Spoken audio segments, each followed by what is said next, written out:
আমরা মাদক থেকে দূরে থাকবো, বাল্য বিবাহ করব না, পড়াশোনার প্রতি মনোযোগী হব।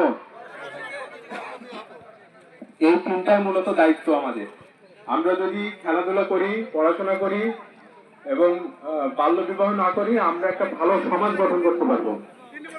তো এখানে যারা আছেন, আমার যে মুরব্বী আছেন, কিছু কিছু আমার বয়সী ছেলেপিলে আছেন, সবাইকে বলবো, যদি কোনো ধরনের মাদকের অবস্থা দেখতে পান, সরাসরি উপজেলা নির্বাহী অফিসার অথবা থানার ওসিকে জানাবেন।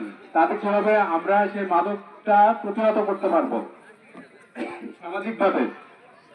তো আমি সবাইকে আবারও অভিনন্দন জানিয়ে আমি আমার কথা শেষ করছি। এবং এই ক্রীড়া অনুরাগী যাদের জন্য এই খেলাটা হচ্ছে, তাদের প্রতি আমি ধন্যবাদ ও কৃতজ্ঞতা প্রকাশ করছি। কারণ তাদের আগ্রহের কারণেই কিন্তু আমার এখানে আসা এবং আপনাদের খেলা। হ্যাঁ, আর আরেকটা বিষয় হচ্ছে যে আমাদের আজকের খেলা হচ্ছে শহীদ নূর মুগ্ধ স্মৃতি ফুটবল টুর্নামেন্ট। মুগ্ধর ভাই স্নিগ্ধর সাথে আমার দেখা হয়েছে। দুই ভাই আসলে, মানে আমি তো মুগ্ধকে দেখিনি, কিন্তু স্নিগ্ধর কথা বা ভদ্রতা, মার্জিততা আসলে হৃদয় ছেড়ে যাওয়ার মতো।